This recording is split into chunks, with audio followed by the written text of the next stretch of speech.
কুসংস্কার এটা কি শুধুই একটা বিশ্বাস নাকি এর পেছনে ভয় আর যুক্তি এড়িয়ে চলার একটা ব্যাপার আছে? আমাদের চারপাশে যা ঘটে সেগুলো কি অশুভ কিছুর ইঙ্গিত নাকি একদমই স্বাভাবিক? আসুন একটু তলিয়ে দেখি। শুরু করা যাক কালো বিড়াল দিয়ে। রাস্তা পার হলেই কি কপাল খারাপ? কেন ভাবি বলুন তো আমরা এটা? আসলে তা নয়। একটা পশুর সাথে ভাগ্যের কোনো সম্পর্কই নেই। ভাগ্য তো আমাদের কাজের ওপর নির্ভর করে, তাই না? আচ্ছা, হাঁচির কথাই ধরুন, ওটা তো ধুলোবালি বা অ্যালার্জির জন্য হয়, এর বেশি তো কিছু না। এবার আসি রাতের বেলার গাছে হওয়া অদ্ভুত শব্দে। ওগুলো কি সত্যি ভূতের কাণ্ড? না, ওগুলো খুব স্বাভাবিক শব্দ। বাতাসে পাতা নড়ে আর অন্ধকারে আমাদের মনই ভয় বানিয়ে নেয়। ঠিক তেমনি প্যাঁচার ডাকও কোনো অমঙ্গলের চিহ্ন নয়, ওটা তো একটা পাখি রাতের শিকার ধরতে বেরিয়েছে। কিছু বিশ্বাসের কারণ কিন্তু টাকা পয়সা। আগে আয়না খুব দামি ছিল, তাই ভাঙা আটকাতেই এই গল্প। এবার আসি একটা বড় ঘটনায়।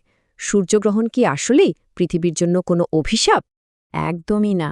আগে মানুষ কারণ জানত না, তাই ভয় পেত। এখন তো আমরা জানি এটা মহাকাশের একটা দারুণ খেলা।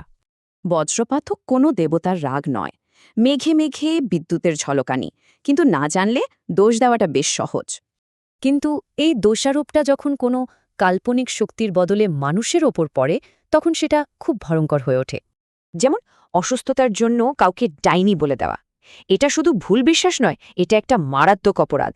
কারণ অসুখ কোনো অভিশাপের জন্য হয় না, এর জন্য দায়ী জীবাণু, যেমন ব্যাকটেরিয়া বা ভাইরাস, যার চিকিৎসা আছে। সুতরাং ব্যাপারটা পরিষ্কার, কুসংস্কার নিয়ে যায় অন্ধকারে আর বিজ্ঞান দেখায় সুস্থ জীবনের আলো। আসলে কুসংস্কার আসে না জানা থেকে, আর বিজ্ঞানের জন্ম হয় জানার আগ্রহ আর প্রশ্ন থেকে। জানেন, ভারতের সংবিধানেও কিন্তু আমাদের বৈজ্ঞানিক চিন্তাভাবনা আর প্রশ্ন করতে উৎসাহ দেয়া হয়েছে। তাহলে এগিয়ে চলার রাস্তাটা কি? জানা, প্রশ্ন করা আর যুক্তি দিয়ে যাচাই করা। তাই ভয়কে নয়, ভরসা রাখুন বিজ্ঞানে।